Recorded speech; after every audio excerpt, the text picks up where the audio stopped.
Show the gut to the side. Look at that thing, man. Like, that, to me, looks like a PB. What do you think? That's going over 5. No, it's not 5, but holy crap. Dude. Damn right. That's a 4. Dude. 4 pounders right off the bat. Here we go. Oh my god.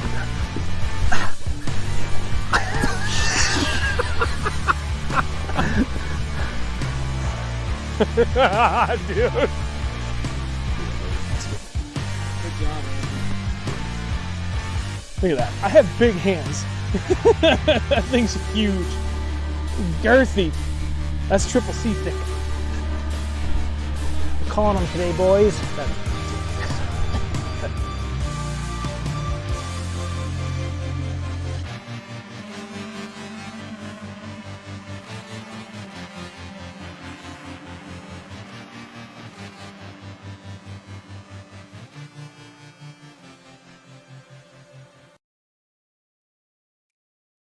Oh man, oh yeah, we're good. Oh, hello everybody. Bloopers already here. Thank you for joining as always. Holler. Oh, look at us matchy again. It's like we playing these things.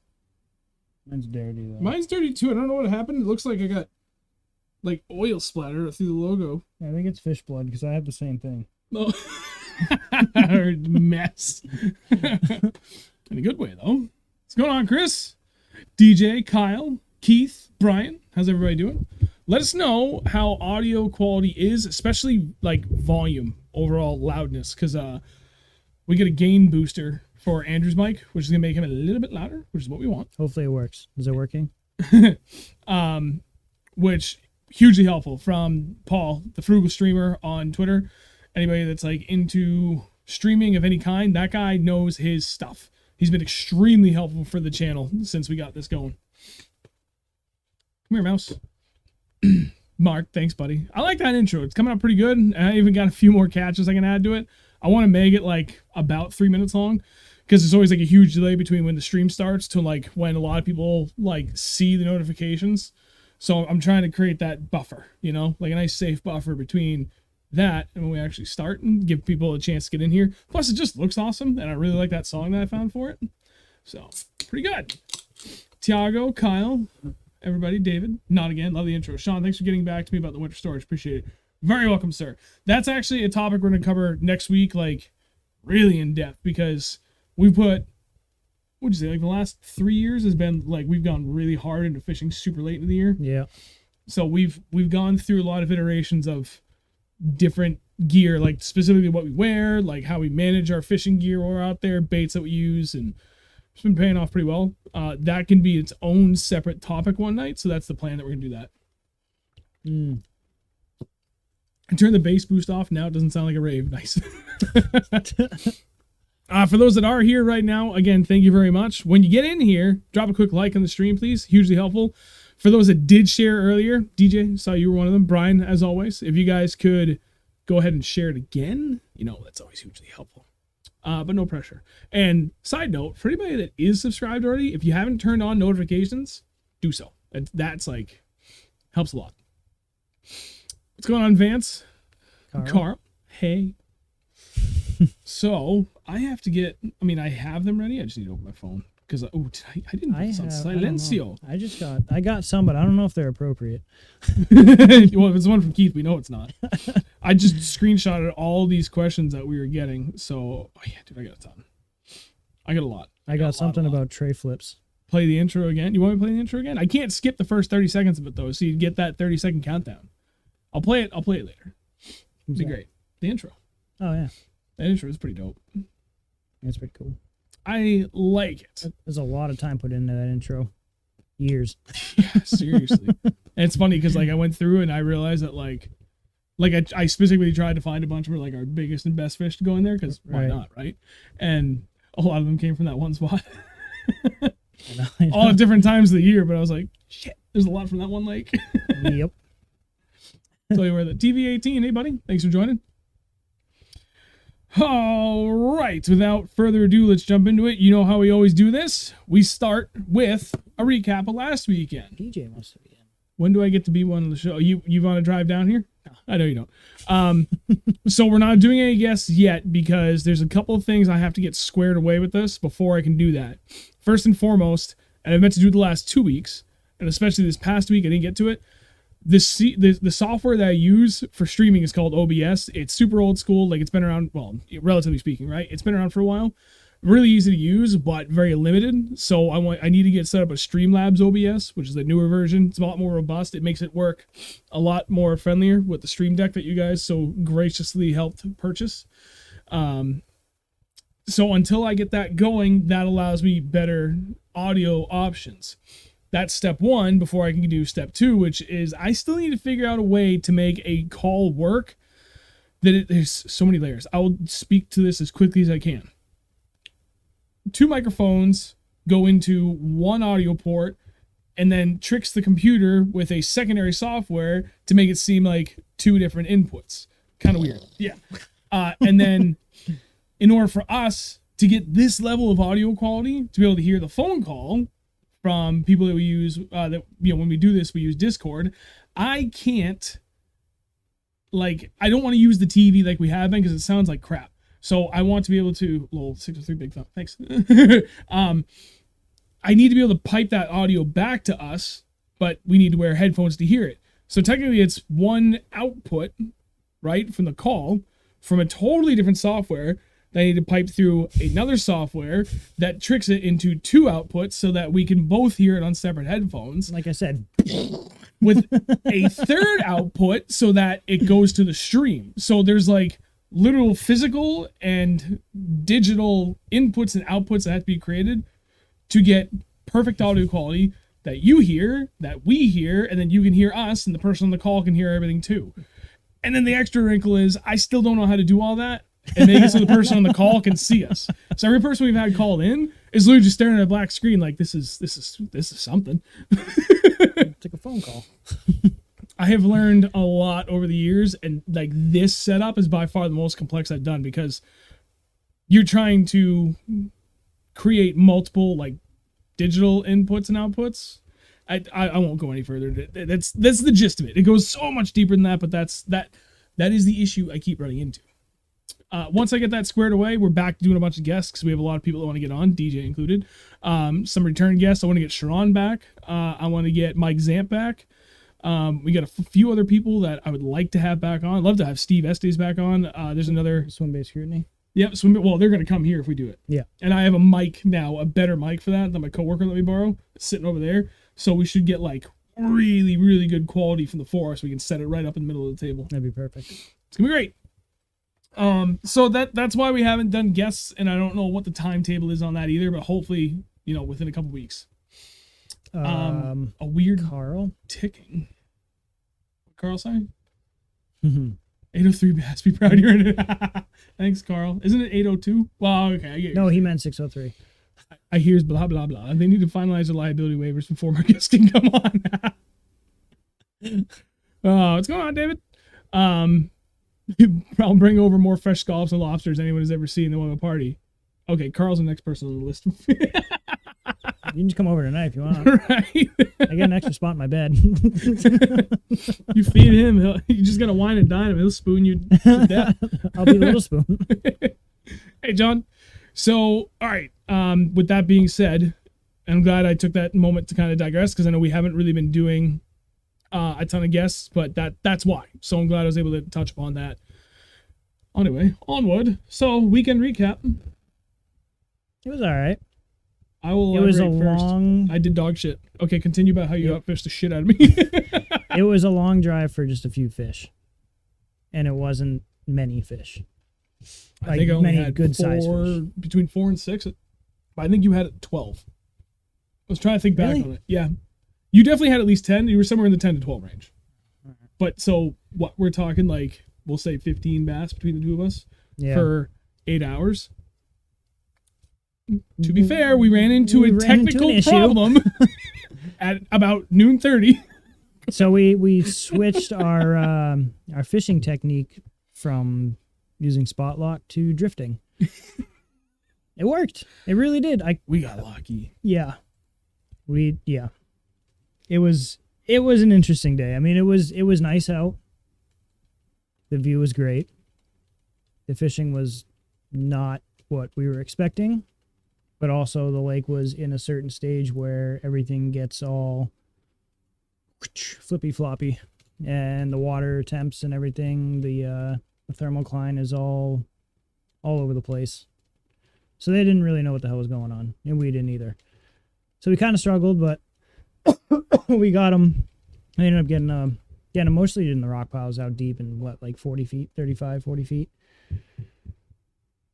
Actually, no. It was kind of, well, some of them. It was almost 50-50. No, I would say a third of the fish we caught came out a little bit shallower, like somewhere 20 to 30, and all the rest were 35 to 45, actually. Yeah.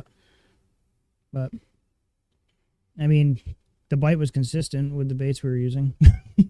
Right. Like, it's not like we randomly just started catching them on something random. Like, we had everything down to what they wanted.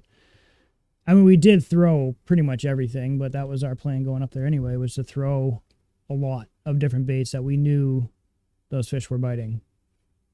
Like the A-rig and... the Vermont legal A-rig. Vermont legal A-rig. And, important distinction. I actually threw the Citizen 6-inch in like 45 to 50 feet of water.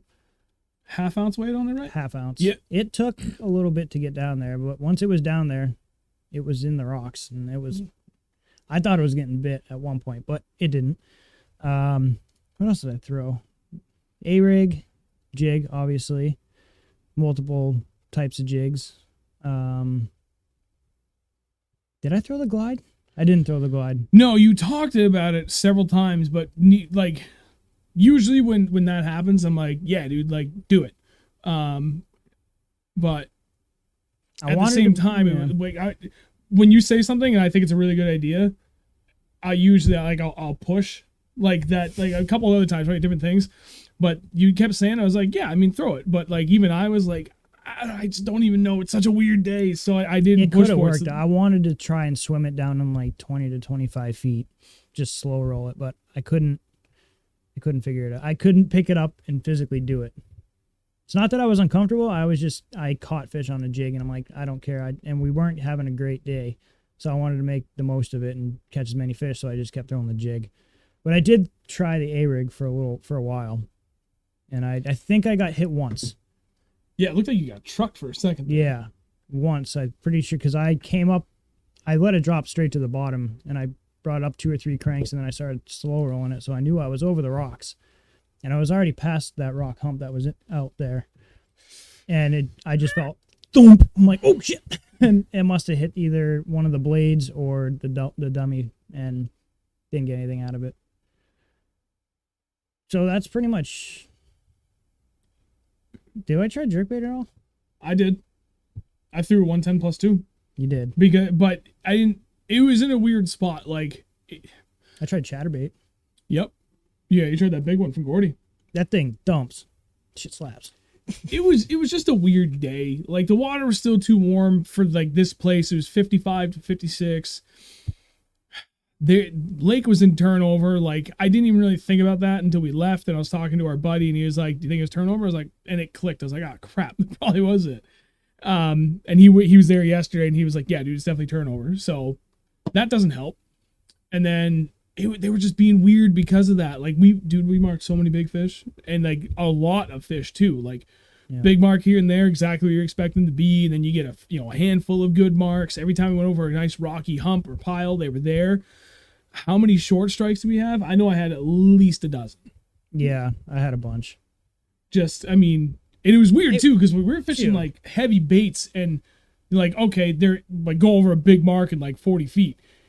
I don't have time to pick something else up, and it's not even heavy anyway, so just drop this big old 3/4 ounce thing I'm throwing, drop it down, and you can see the fish just right down, and then like good thunk, and then just nothing after that, dude, all day. Yeah.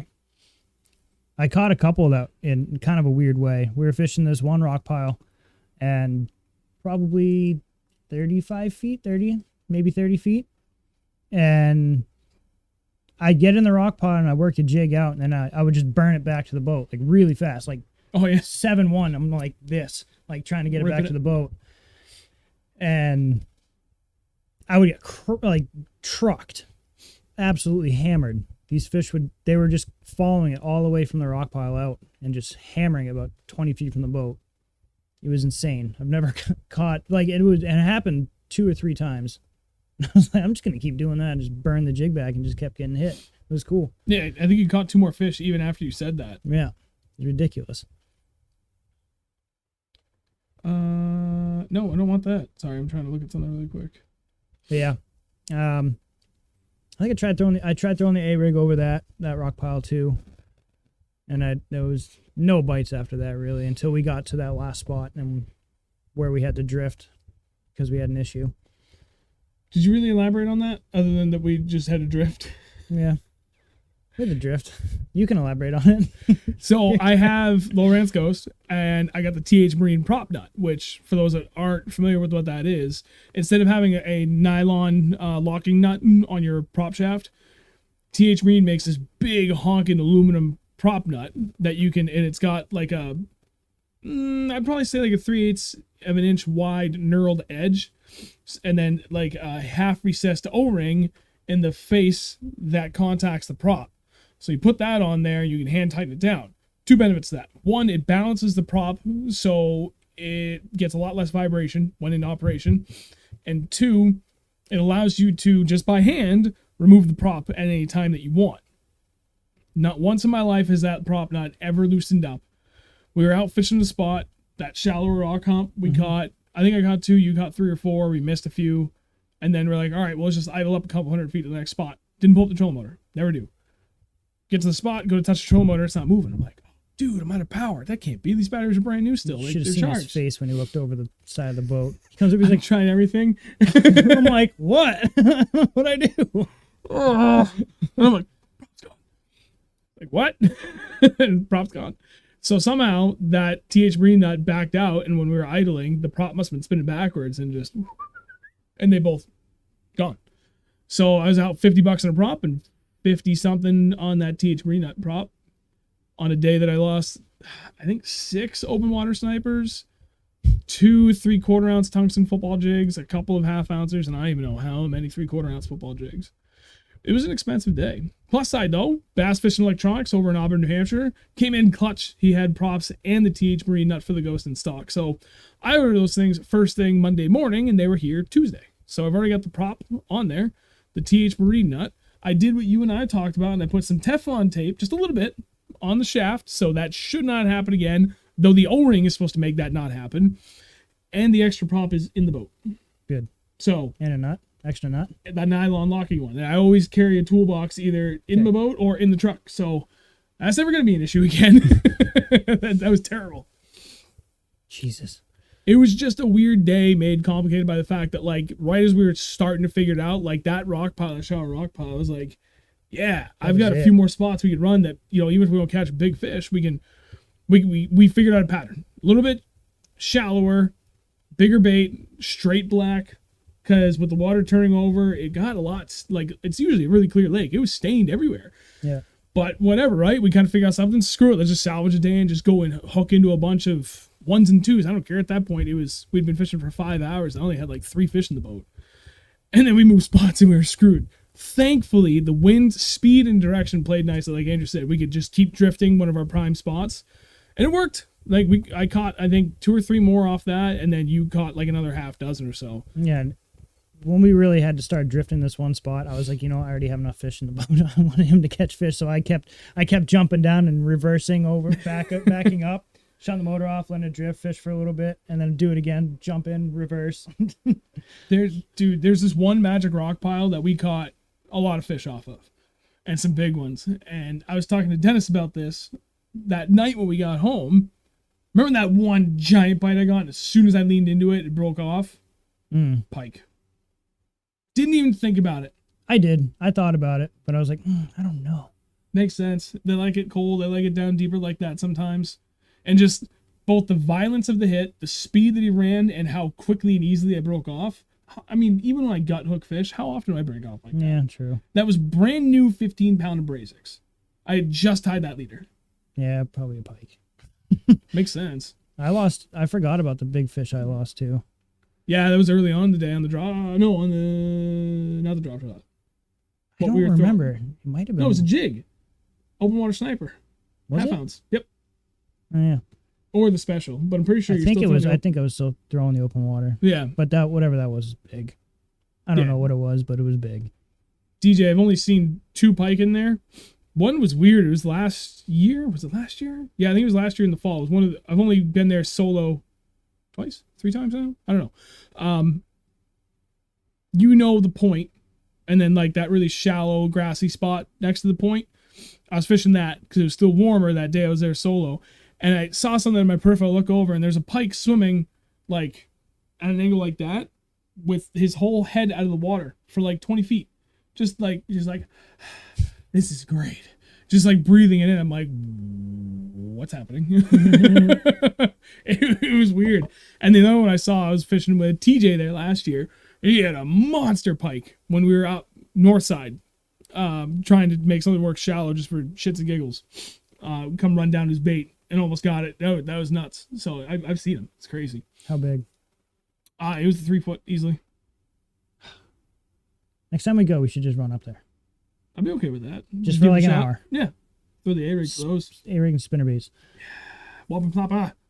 Like Todd said, right? Yeah, I got the giant one. That one. Dum, dum, dum, dum, dum. Remember that one we had during the tournament, or was it the day before the tournament?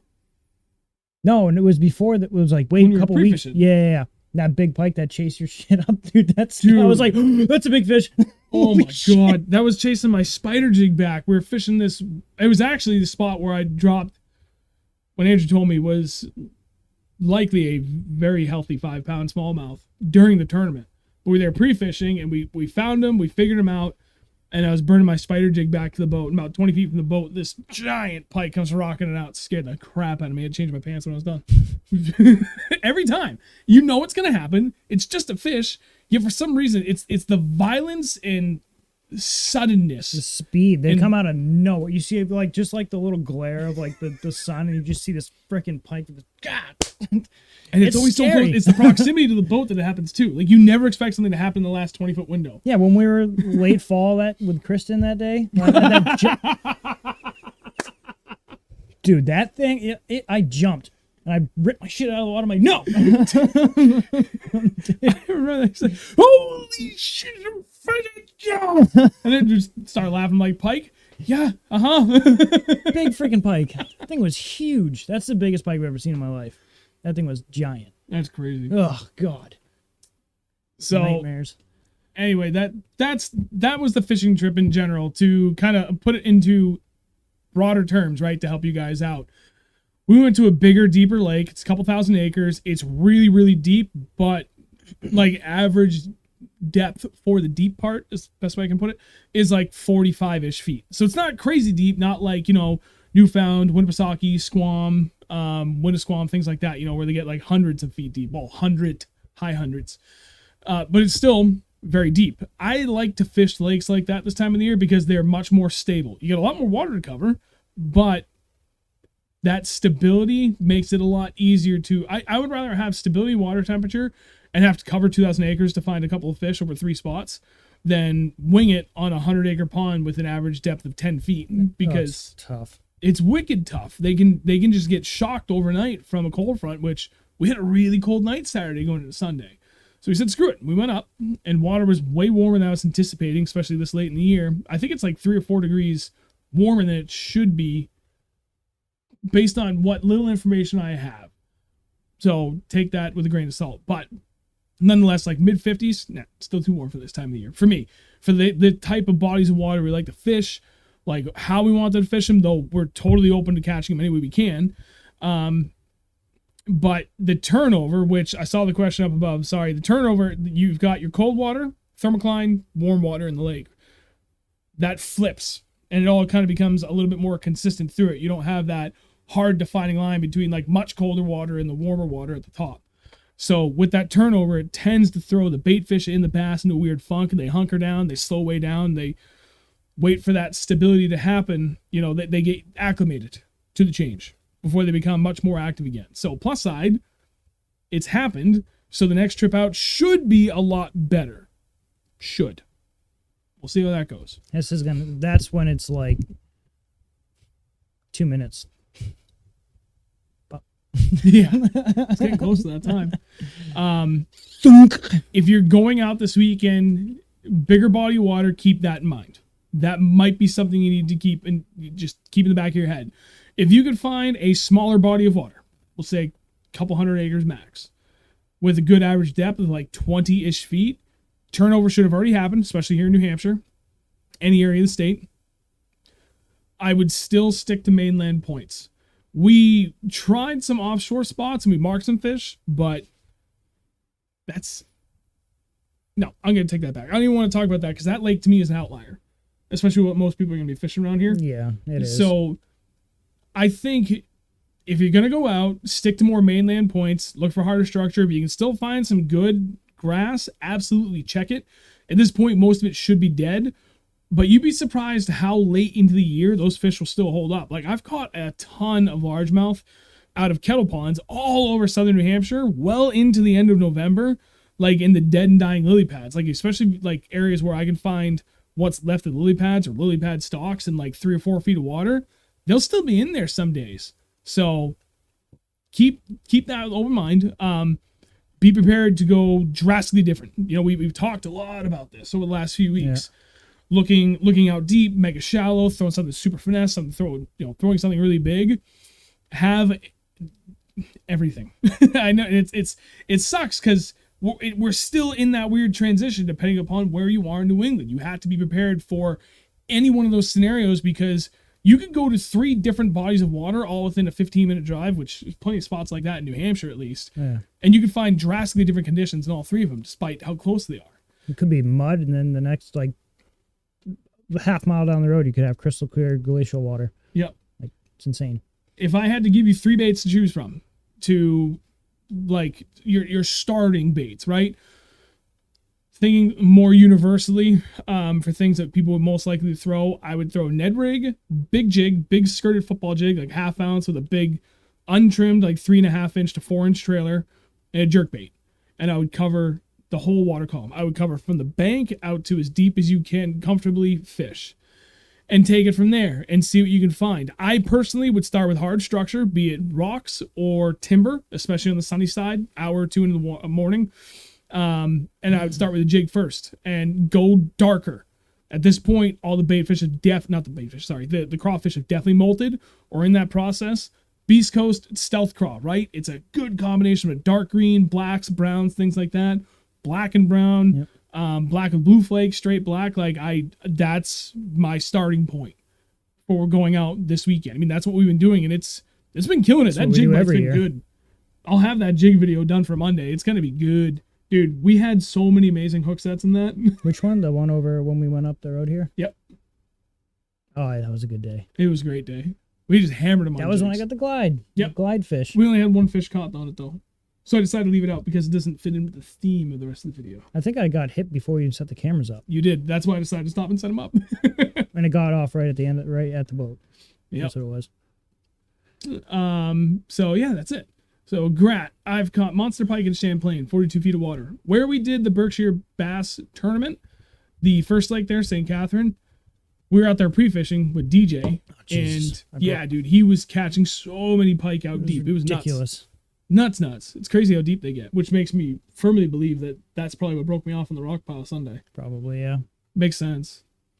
Cam, I don't think Winnie would have turned over yet. This lake is a fraction. This lake is like the size of one of the bays in Winnie that we were on. Yeah. So likelihood of it having turned over yet? Probably not.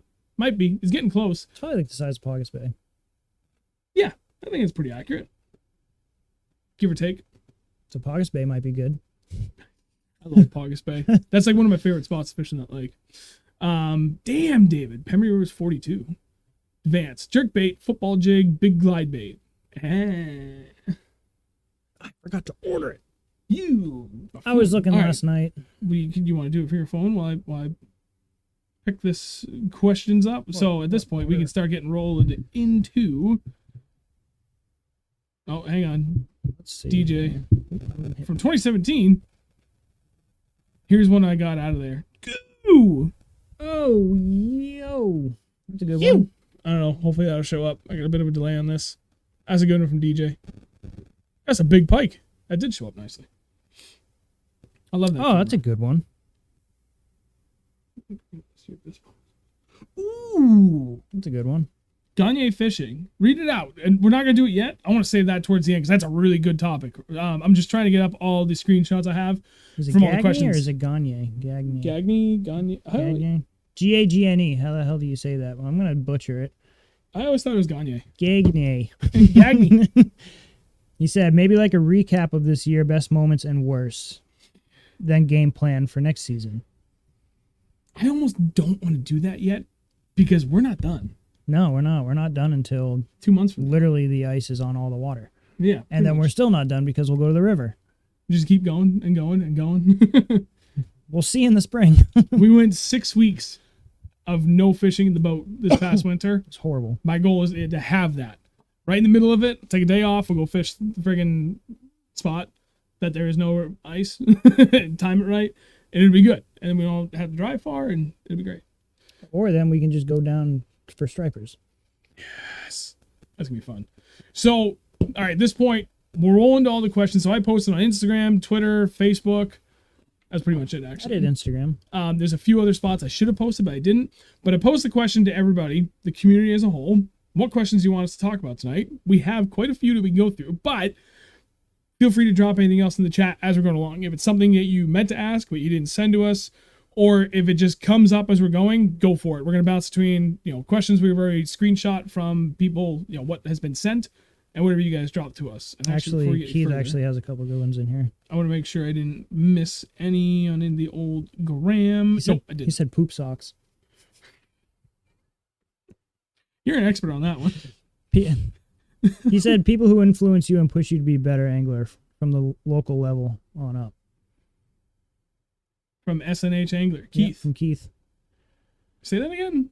People who influence you and push you to be better, to be a better angler from the local level on up. Ooh. That is an excellent question. Honestly, myself. I don't do this for anybody else. He's not wrong. Yeah, we got sponsors and stuff, but I'm not doing it for them. I started off doing it for myself. Yep. And I've been doing it my whole life, so it's just part of me.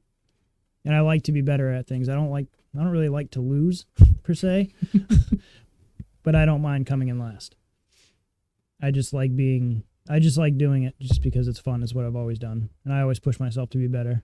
Yeah. And it's like the only thing I enjoy, pushing myself to be better. I'm going to steal your answer, but I'm also going to expand on it. Yeah, dude, what he said was spot on. That's all I do when we're out there fishing. I look at myself. I look at where I've come from, especially like the last month. I won't even say 2 months ago, but especially the last month, I've really allowed myself to take a step back and actually put in effort into reflecting at how far I have come in the last few years. In the last year, in the last 3 years, the last 5, the last 10 years, dude, if I had hopes and, well, how do I want to phrase this?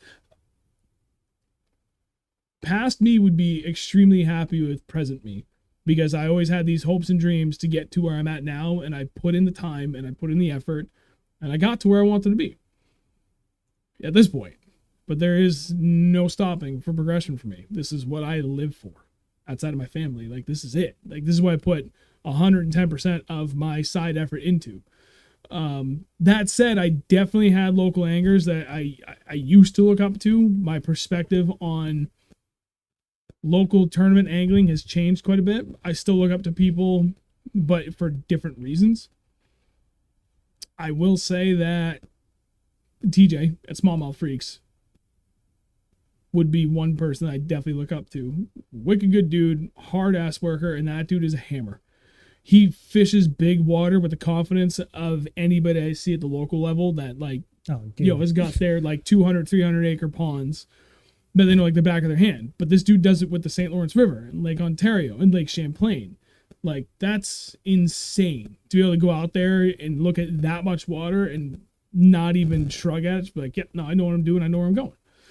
Like, that's that next level I would love to get to. And then to further expand upon that, like all my friends, all of my closest friends that I fish with on the regular or have fished with several times in the past, those are other people I look up to, because all those guys that I still count as really close friends are still out there just doing it for the fun of it. Mm-hmm. You know, they're just out there like same mentality as us for the vast majority of them. I steal that answer. You know, like they're just out there having fun, but at the same time, like if you could see how many wheels and cogs in their head were turning every time they're out there, they're trying to get better for themselves, trying to get better, you know, chase down their own goals. Like that shit drives me. And it just motivates me too. And it's nice to go out there and have that shared passion, but, you know, like see it, you know, people that can go out there and have fun while still trying to kick just complete ass at what they're doing too. Like it takes a certain special someone to be able to have that kind of fire under their ass, but still maintain a wicked good attitude while they're doing it. So those are the people I look up to. And all those people are literally everybody I still have within my close circle of friends. Mm-hmm. So that would be my very long-winded answer. I like fishing. All right, you got one. I'll go next. Vance Fishing Freak from Instagram. What do you look for in the fall to find fish? Fall jerkbait tactics and rod reel setup. We've been talking a lot about fall fishing. And man, 99% of the time I'm looking for rocks.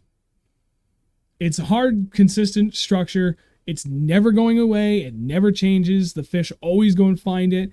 There's something special about it. It holds both largemouth and smallmouth. You can almost always catch fish off of it doing jigs, bouncing spinnerbaits, crankbaits off it. Like there is so many different ways you can tackle it, and it almost never fails to produce fish year round. Never mind the fall, but especially in the fall when they're making that transition from the dying grass or the deeper water, and they're finding those next staging areas.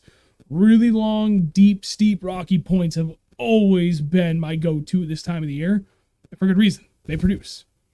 So that's just rocks produce year round.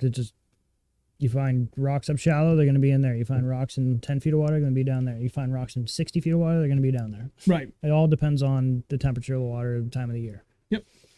So what am I looking for specifically when I'm doing that? I want to find the mixture. I want to be able to find a good mix of like that fist-sized riprap rock with good clean sand all around it, intermingled with some big boulders, and then some like truck-sized boulders. That's like, especially when you can find like those really, really big boulders, and then like the Goldilocks spot where those bigger boulders are like right on the edge of a drop-off, so they have like the best ambush point. Big boulder, like if we're talking a lake that average depth is 60, 70 feet, right? So maybe not right now, but coming up pretty close, like that 40 to 50 foot range is going to be money.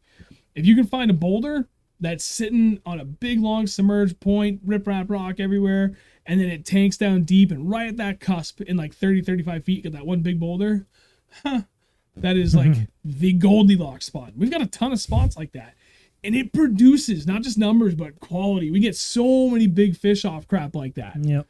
Isolated boulder piles, and they can be small. I mean, they literally could be the size of this table. You know, this little, what is this, 3 foot by 4.5 foot dining room table that I use for a desk while we're doing these shows. Like, those are my magical spots. For jerkbait, I'll let you elaborate first on what your go-to jerkbait is and your setup. I know we talked about it a lot, but it's always good to reiterate that. My go-to, if I could just have any jerkbait, yep, and it not cost me $25, I would go with, well, depending on the time of year, but for fall, definitely the Megabass 110 or the 110 plus 1.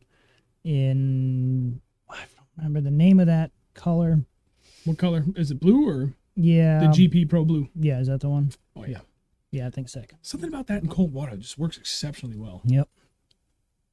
But on a more, like, cheaper one, affordable one, the Rapala, frickin' whatever the hell that jerkbait is they have there. It's just the standard Rapala jerkbait with X-Wrap. I think. Well, the X-Wrap is the one with the hair on the treble. Slash bait, yeah. We call it a slash bait or something like that. Yep. And it's got a feather on the treble, on the rear treble, and that thing in the fall kills it.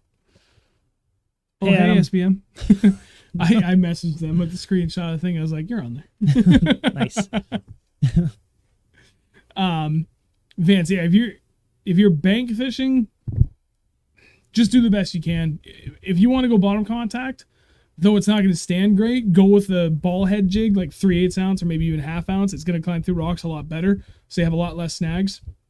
But if you can bomb a jerkbait out, like that'll also be really good for you as well. Mm-hmm. For my jerkbait rod, I actually just bought a new rod. We had a mishap. We had to save this poor woman up in the Lakes region of New Hampshire back in the spring. Jesus. Her boat died. She was getting blown in over shallow rocks. Christ.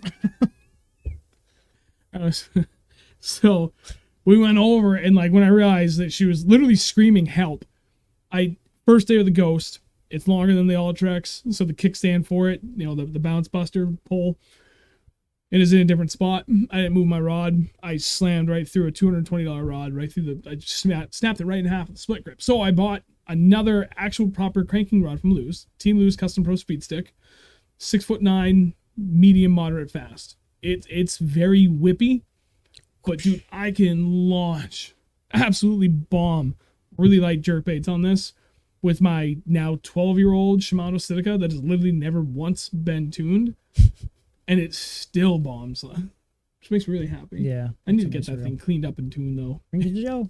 Yeah, I think it's seen better days. So I'll do that.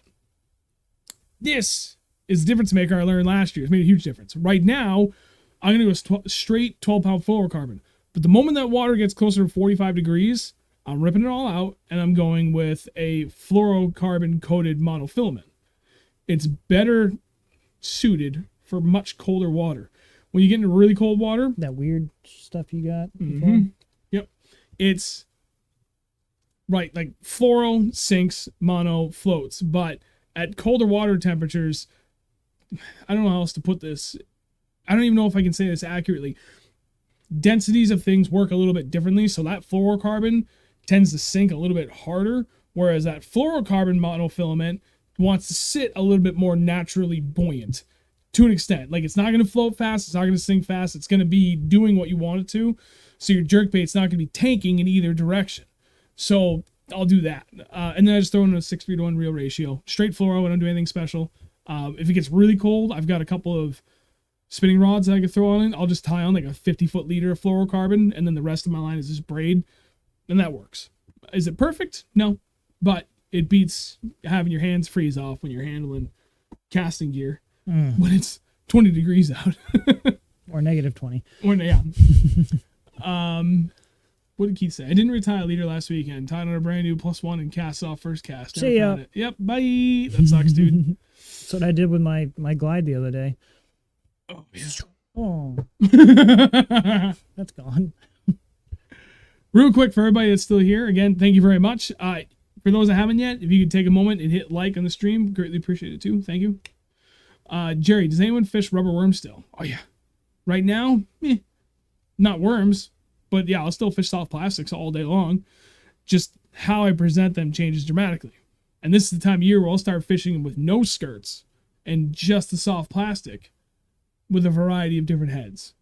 And we'll be playing around with sizes a lot. We'll go from itty bitty bitty bitty to big honkers. Oh, yeah. Honkers. Honka. Honker. Put it on a Carolina rig. I know guys that catch them. I want to try it next time, but I Let's don't want do to it. lose all that gear. Whatever. I have tons of stuff for it. You're up, buddy, for the next question. I think that's all I had. I What? didn't have many. Remember, I only posted them like an hour ago. That's true.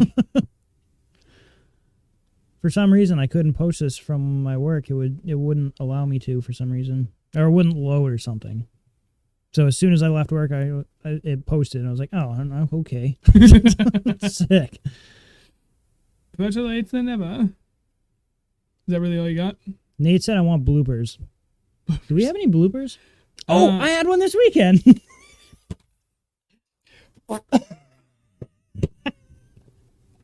You know when you like got a fart and you just kind of like be like, nah, I don't want to do it yet. Just kind of wait there for it. Well, I was in the middle of that brain function, like trying to figure out what the hell's going on, if I'm gonna push out or am I gonna keep it in. Well, I got bit, and I set the hook. I was like, oh, I farted. It was a violent hook set, followed by a violent shart. Dennis, have you ever fished so slow that Mother Nature accepts you as part of the landscape? Yes, Dennis. Every winter. Excuse me? What do you say? Have you ever fished so slow that Mother Nature accepts you as part of the landscape? You do. Oh yeah. With how slow you fish, you could bomb out your jig, let it sit, and then just like become one with the tree behind you. I've eaten a sandwich while fishing like that. Not even kidding. And it works. Catch fish. Yep. We're getting to the time of the year where Dennis is like struggling. Yeah, mentally. You Not catching, he still catches fish, but I think he's struggling mentally. He's like, this is too slow. Yeah. I don't know what that's like. My turn again. Plot number 7, also from Instagram. What should I throw tomorrow for River Smallies? Are you Jigs. here, buddy? Who? Plot number 7. Oh, that's Filthy always posts them. I don't remember what that is. I want to know. I need more information. What should I throw tomorrow for River Smallies? Is that what is plot number 7? Is that what it is? I always thought it was like Ploto or something. I was like, what the hell is it? All right, cool, dude. Whatever. I guess it depends, right? Like, water temperature is going to dictate everything I throw. But given that I don't know anything about it, I would be going, I'll tackle this as if I'm going in there blind, right? Yeah, exactly, DJ. That's the other thing. What river? If I had to take a guess, he's probably talking about the river. The river. See you there Monday. Is that where we're going? Yeah, tentatively right now that's the plan, because I don't think I can get my mother-in-law to watch the kids, so I have to be back in time for when my wife goes to work. Oh yeah, that's gonna be an early day. Early-ish. We want to be. We'd leave at 2:30. If so, get back in time. 2:30 from the river? Yeah. Oh, I thought we had to leave at like noon or something. No, not that early. No, that would be if we were gonna fish Sunday. Oh, okay. We're not doing that. All right. Sleep in. All right. So if I'm going to the river, I don't know anything about what's going in. I'm going to have a smorgasbord of different approaches. I'm still going to try bottom contact. I'm going to try Ned rig, but I'm actually going to go a little heavier than I normally would, probably like 1/4 ounce. Spider jig, regular skirted football jig, tube, hair jig, and drop shot. I'd have all those tied on ready to go for all my bottom contact stuff. But I also have tied on a jerkbait. Oh, COVID. Sorry. And I'm not to take credit for that. I'm only taking that because Dennis was just fishing a river this past weekend. And he said a lot of guys were out fishing deeper where I would have thought they would be. And he was up shallow cracking them on a jerkbait. So I would absolutely have a jerkbait tied on. And that covers a lot of what you're looking at. So that's what I'd be throwing out there. I don't know. Anything else you want to add to that? Jigs. Jigs. Why is my nose itch so bad? Jigs, jerkbait. If you can, Alabama. Oh, sorry, I punched but it. I don't think you'll be able to.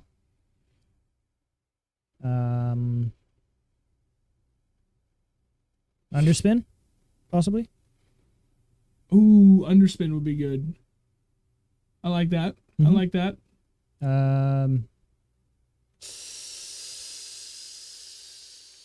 Trying to think of what I would throw.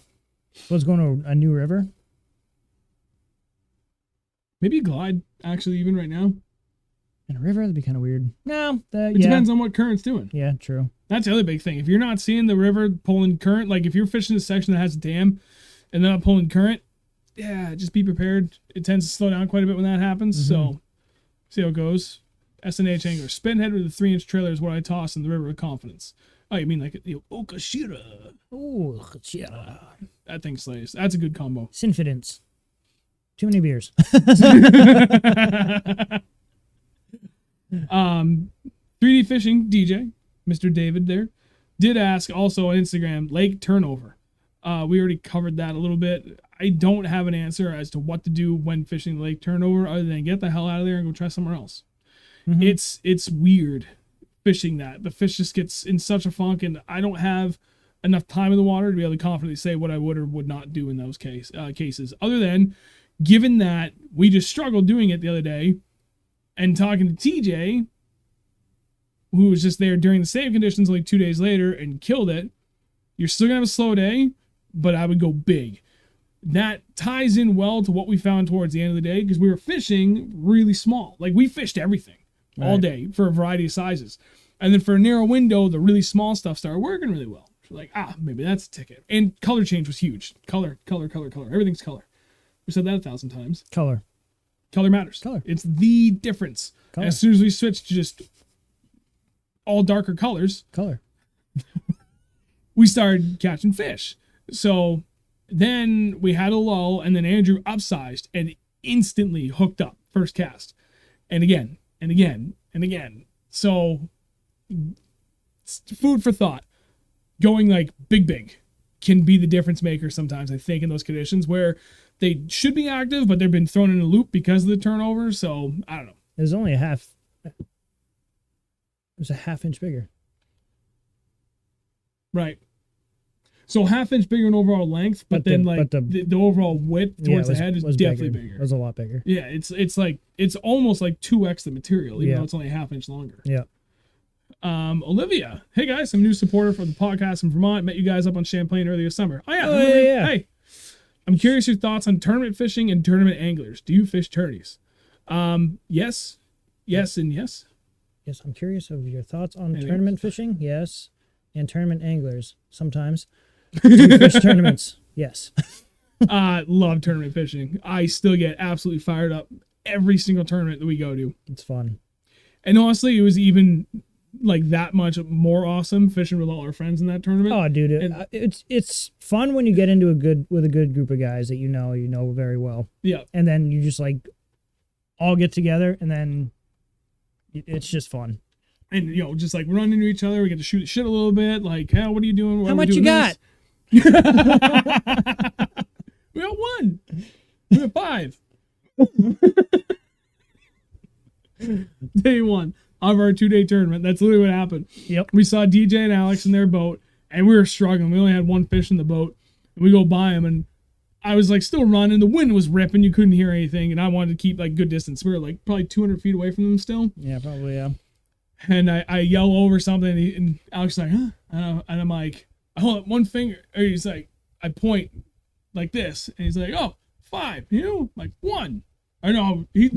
I said 1 first. And then he said 5. 5. And I'm like, you just kept going. The Jetsons. So, should we tell the story? Might as well. We'll get to that in a second. All right. So, and then like doing it with your friends, and then having one of your best friends blow the doors off you with this beautiful bass boat, just blasting by you to go to a spot, which, we talked about it again anyway. So, in the morning, so we knew who was going where. It just, I love it. I absolutely love tournament fishing. That said, I don't like tournament fishing for a club because I don't like being tied into a schedule, especially in New Hampshire. Most of the clubs fish the same damn ponds over and over and over again, and I don't think that helps me become a better angler overall. No, it just makes you better angler at that one pond. Right. No doubt. Or a worse one. Yeah, like, I like traveling and trying different places and not being beholden to any schedule. So the few tournaments that we do end up fishing usually align with, like, we went out fishing somewhere, we did something really great, it looks like the conditions are going to be pretty similar to that we can, there's a tournament there, it's good money, good people, screw it, let's go fish it. And just, see how we do. That's like 99% of the tournaments that we fish. Mm-hmm. And other ones just have big money in them. Yeah. I don't have the time really to dedicate to a full club either, or like a lot of these bigger tournaments. Like, if I'm going to do it, I want to be able to put in the time in the water if I'm really going to take it serious. And I don't have that much vacation time. I've got 2 young kids at home, so it makes it that much more difficult. You work Saturdays, so even if we could do a Saturday, Sunday, he can't, even though I could. So it's like, it's difficult with life. So yes, I do fish tournaments, but we usually do like 4 a year, maybe. I think it's been our average the last 2 or 3 years. We did a bunch this year. Well, we did 1 Bass Nation, New Hampshire Bass Nation. We did 1 MVBA or 2. No, we did 2. I think we did 2 with them. MVBAs. We did the 2 Berkshire. Mm-hmm. I thought we did. I think that's it. I don't know. I think we only did the 5 this year. Yeah, that makes sense. It was pretty good though. They're all fun though. We might do a 6th soon. Not sure. Where? That'd be the last one on the river with Justin. Oh yeah. I might be doing one the day before Thanksgiving for aluminum fishing series. Kristen's gonna fish with me, but I might take her up to the Brownie Factory. Should probably just do that. That's kind of what I'm leaning on. Because she's never been. She needs to get up there. I know. I gotta get her up there. Sorry, Chris. I'm going fun fishing. She needs to go up there. Okay. Jets and noise. Go. So, our good buddy John. All the shit he talks about me. He purchased an electric truck. No, I'm just kidding. He bought one of the new Chevy, whatever. I don't even know what it is. But the Chevy. It's a Silverado with a four-cylinder turbo. Twin turbo 4-cylinder. So we were all there. Alex and DJ were giving him shit. So I started playing that all night long, like throughout the tournament. We drove by them, and I played the Jetsons noise. Middle of the night. We're just talking for like an hour, and all of a sudden, Angie's phone. It was a good time. It was fun. Oh, so what are you drinking? Monster, because I was sleepy. I'm on my 3rd Benadryl pill of the day, so I can stop sniffling. Thankfully, it kicked in before the stream actually started, or else I would have been sniffling up a storm during this. That would not have been fun. I already had one of those today. That's why I let you take that one. The Black Rifle Coffee Company. I need Which to order one is those. This? Espresso Mocha. They're so good. Veteran owned. Go get them. So good. I actually just saw they posted the day they're going public. Are they really? Yeah, the company's going public. Sick. Pretty interesting. It's a big move. We should get sponsored by them. Oh God, I would love that. I'll drink cases a day. So I only have one more of these monsters gone, and then my goal is just to go 100% coffee and get rid of the monsters entirely. And I need to buy a case of those. I should order those tonight before I forget. Okay. Let's see. All right, let's go. Now I got some comments from Le Facebook. Carl, hey boys, let's talk. Speaking of Carl, from Carl on Facebook, the emergence of swim jig fishing in Mass, New Hampshire, Maine, Vermont, gear involved, such as rods, reels, lines, size jigs, trailers, etc., in both clear and murky local waters. I like this because I have done quite a bit of this kind of fishing myself. Swim jig fishing? Yep. Though I really haven't done much the last year. It's all you. It's just a chatterbait without a noisemaker on it. That's it. That's literally it. It is perfect when the fish have moved up super shallow and they're really thick vegetation. You know, when they're like that spring emergence of veggies, both lily pads of all varieties, just grass in general and stuff. When they first really move up into that stuff and you need to get into them, but you want to give them a big bulky profile, a like 1/4 ounce swim jig, nice skirted swim jig on it, big old stout hook, has a brush guard, throw like, honestly, what has worked really well for me is a 5-inch swim bait. And I can't even remember, like, what is it? Reaction Innovations, the Skinny Dipper, which I think is 4.65 or 4.75 inches. That's always good. Any of the Kitech knockoffs that you can get that are about 5 inches. Because usually the knockoffs tend to maintain a more consistent taper from head to tail. And I like the action on the knockoffs a little bit better. Plus, they tend to last a lot longer than a normal Kitech fats or swing impact fat. Because on the swing impact fats, that taper comes down pretty tight to the tail. It gets really skinny.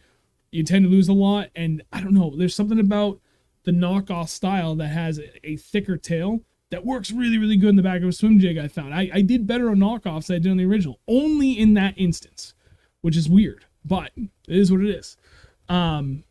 Screen went black. Screen went black? He said, I think it might just be him. Oh, okay.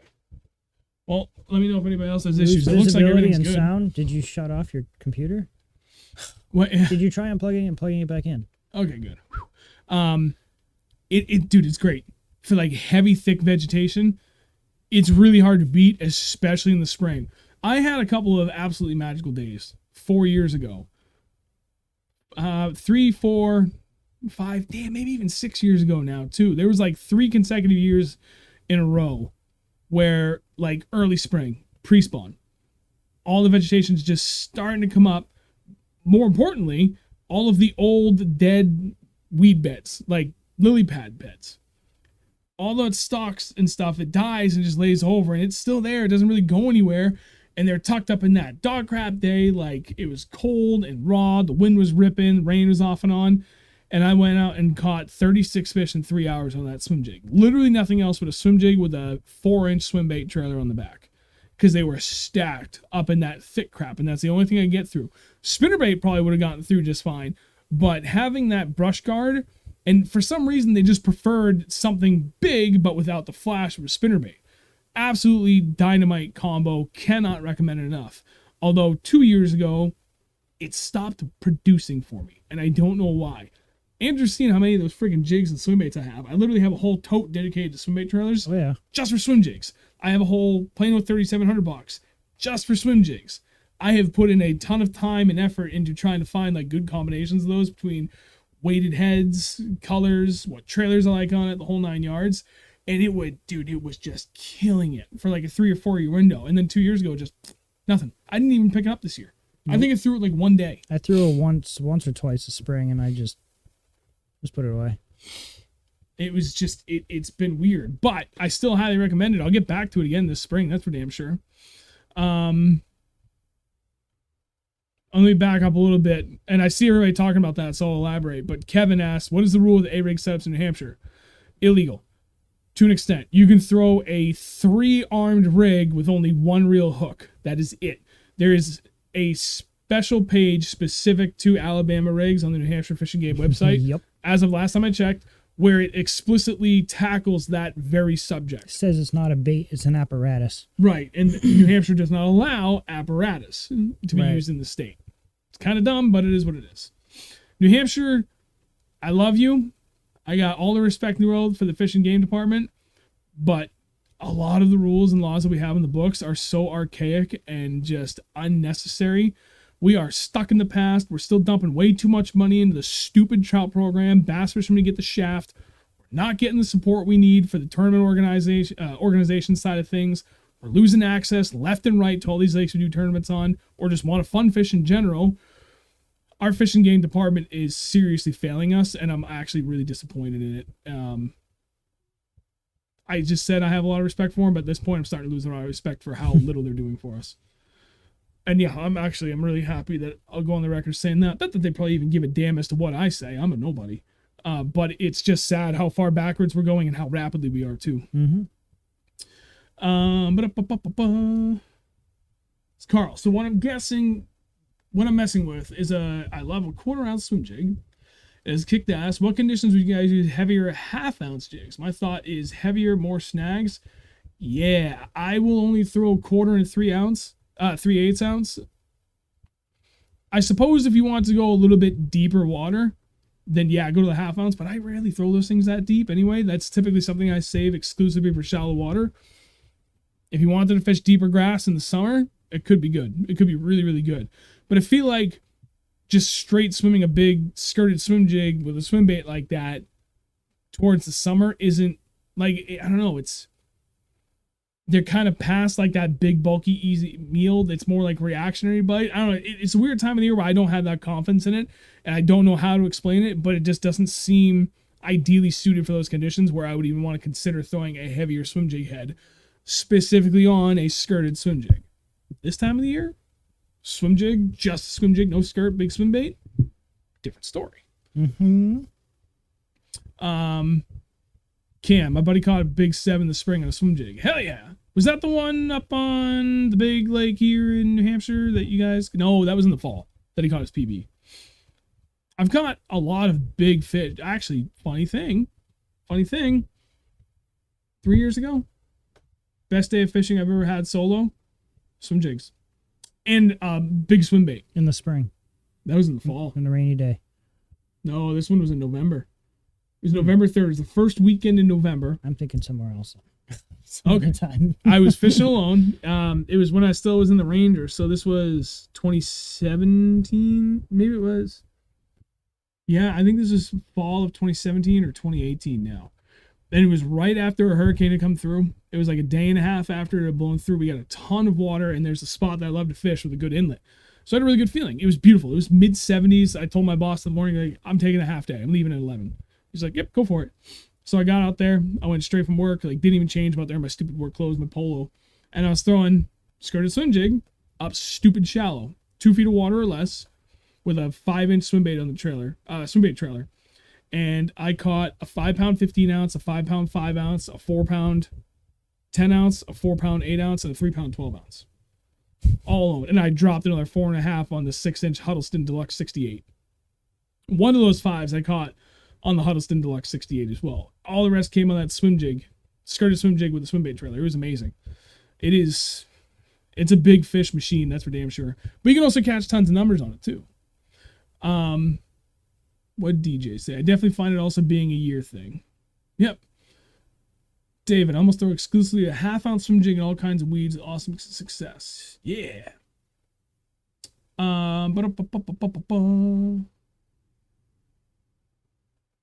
What did Nick? Where'd you post the link? I don't see a link. I missed it. Well, try and throw it back up. It should be good. Cam, different friend in the small pond. Ah, okay, got you. Donk Swampy. Hey, buddy, haven't seen you in a while. Hey, Love swim jigs, man. They outfish chatterbaits for me this year by far. It's good. It's really, really good. Carl, again, I like the way a lighter swim jig, 1/4 to 3/8, allows you to make the skirts flow, shaking the rod a bit. Big 1/2-ounce swim jig doesn't allow it. That's the thing. Snapping the rod, getting that skirt to flare out, kind of like you're fishing chatterbait, spinnerbait. You know, slow down a little pop. Just slows it down, kind of flares out, and then you kind of keep going. I've got a lot of bites getting that. Kyle, that was a massively loaded statement about fishing game. Yeah. There's nothing else to say about it. We need to move forward. We need to be thinking progressively and start spreading around the effort. That's my opinion on the matter. I'm just not a fan of just the same damn thing over and over and over again. Trout. All right, screenshots. They don't care about bass. Oh, here you go. Brian, that's a great question for you to go with. A show about soft plastic baits. All the different combinations and sizes, colors, modifications, and technique, minus Guggen. There is no one better suited that I know personally that I fish with a lot to answer this question, Andrew. A show about something. I gotta read it again, and my brain is farting. All the different combinations and sizes, colors, modifications. On soft plastics. On soft plastics? 9 times out of 10 fishing trips, Andrew would be like, I'm going to try something dumb. And I'm like, literally his exact words. I'm like, it ain't going to be dumb because every time you say that, it works. Every time, and it continues to work. I need water. Do you want anything? No, I'm good. All right, you tackle that. I'm just going to run upstairs really quick. How do I tackle this? I don't even know how to tackle. Like, what do you want to know? Like, obviously you have some idea in your head about, as the day goes on, especially on days that struggle, something clicks in your head where you're like, I should try this. What drives that?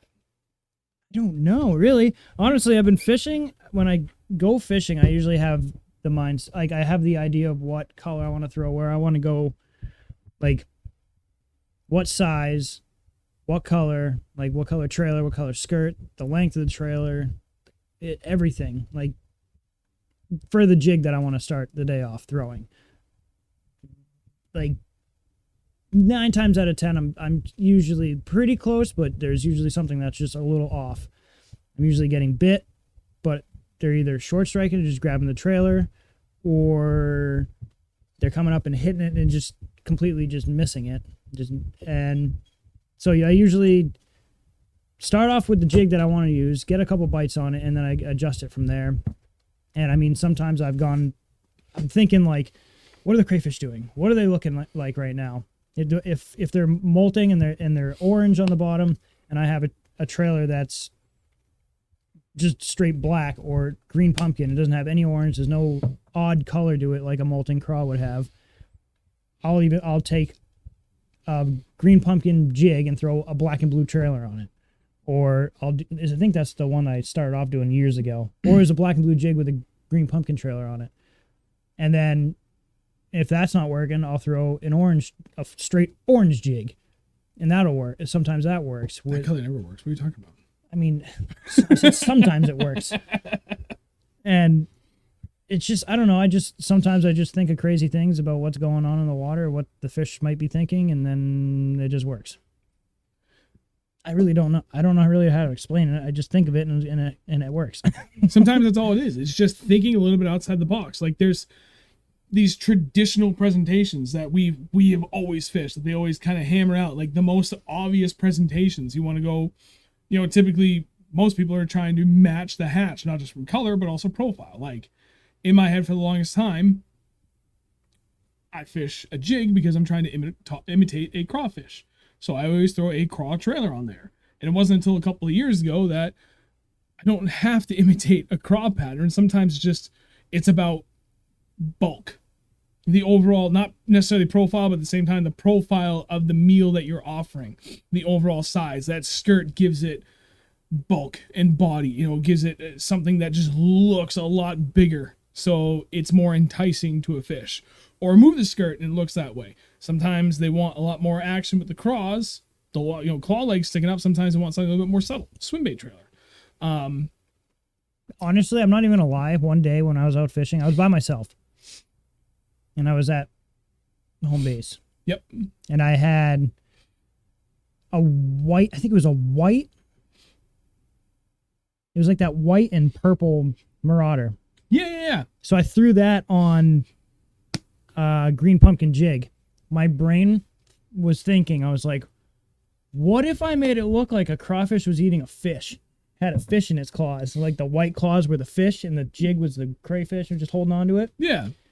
I ended up catching like 25 fish off that one jig, like that combo in like 2 hours. I'm like, I don't know if the fish are thinking the same thing I'm thinking, but it's freaking working. But a lot of that comes with just having confidence in what you're doing, or even just like, I don't even care, I'm just gonna wing it. Like either one doesn't matter as long as you can try something different and stick it out for a long period of time. Even if you don't have the confidence, sometimes it works out. You gain the confidence with it. As far as different techniques for, hang on, what was the exact words? I want to make sure I get that right. All the different combinations and sizes, colors, modifications, and techniques. Modifications. I have 2 different jars of dye that you can dip stuff in, chartreuse and orange. Yep. I have a whole host of markers, both Sharpies and then like dye markers. Orange, chartreuse, blue, purple, I think. Like I've got a bunch of different things. Depending upon what we are seeing,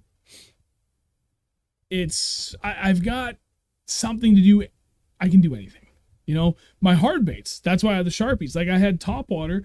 There's one day, oh man, this was years ago. I forget. It was me and Josh, and we were talking to somebody. They're like, yeah, man, if you got a bait, like any topwater bait with a little orange underbelly, they are crushing it. I was like, damn, I don't have anything like that. So the next time I went out, like I still didn't have a bait like that, but I had an orange Sharpie at home. So we went back to that same lake, same conditions.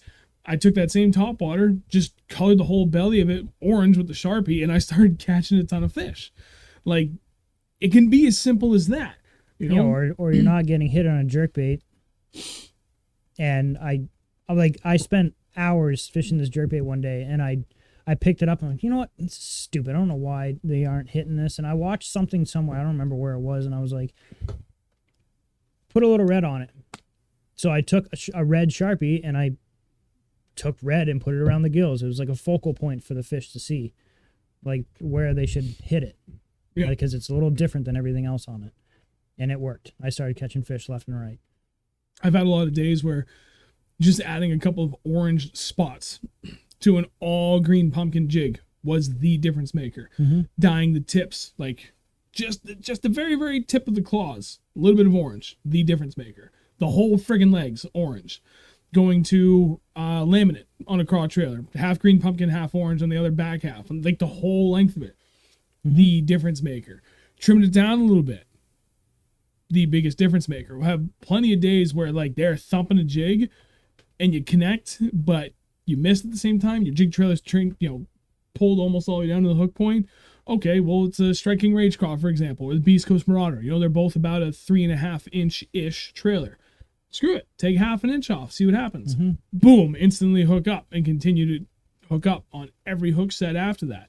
Sometimes, I mean, they're hitting it, but it's just that one bite, and whatever they've got, they got, because they're not going to continue to try and pull it down. They're going to take it and they're going to move before they eat it. It's what it feels like on days like that. So you have to compensate for things like that. That would be another modification from that standpoint, where it's not just a color thing, but you're changing up the overall size on it. Yeah, I mean, if you think about a bass coming up, they see the craw trailers sticking up. They only come and grab the claws. They take off and you miss them. The trailer is pulled all the way down. Shorten it up. And that hook is going to be more towards the end of the claws. Yep. So they will get a hold of it. That's why I have a bunch of different football jigs. Like, I don't know if anybody saw that story that I posted on Instagram. Was it Saturday?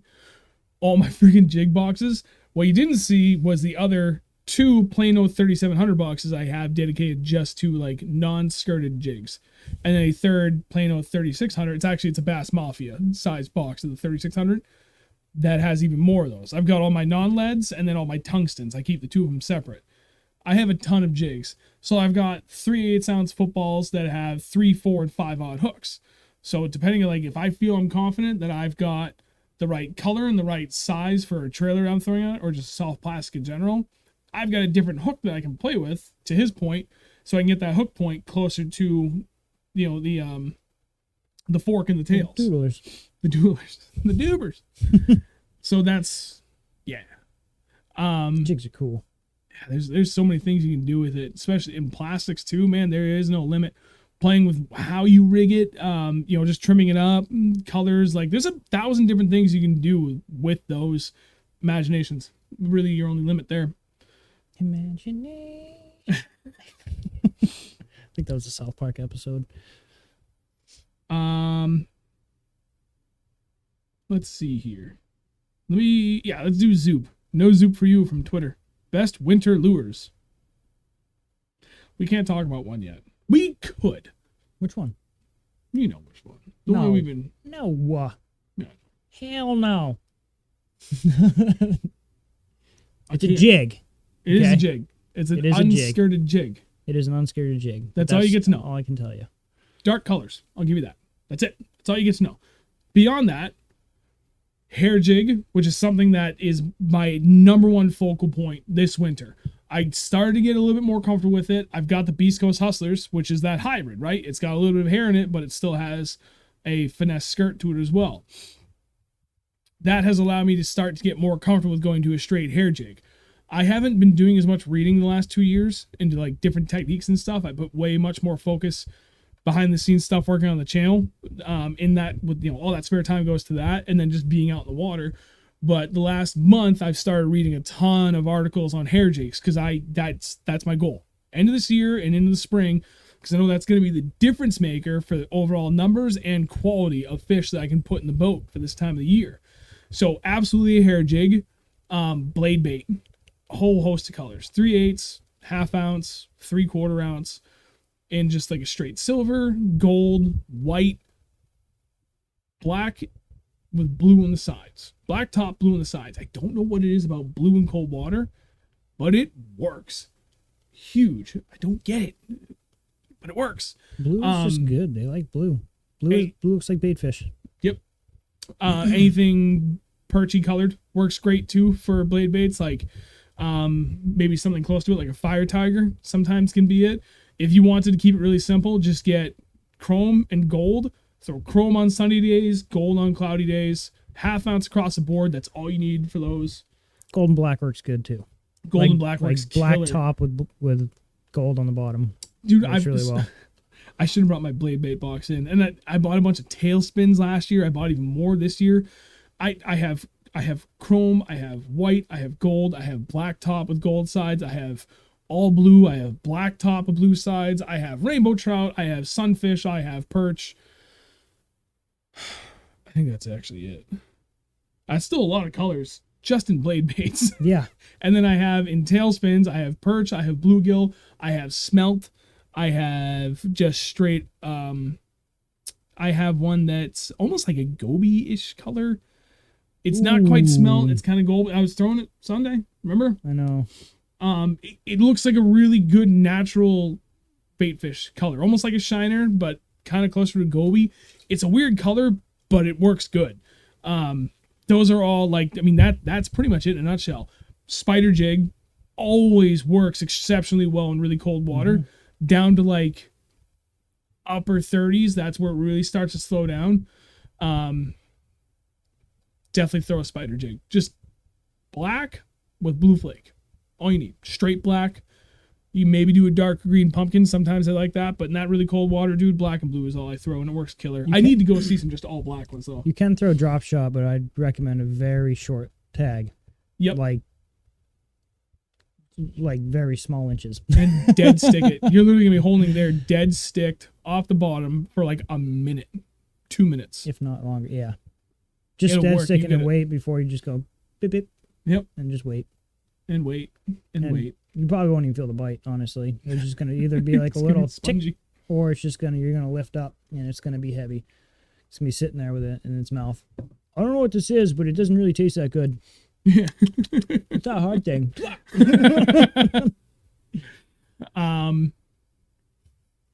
No, not again.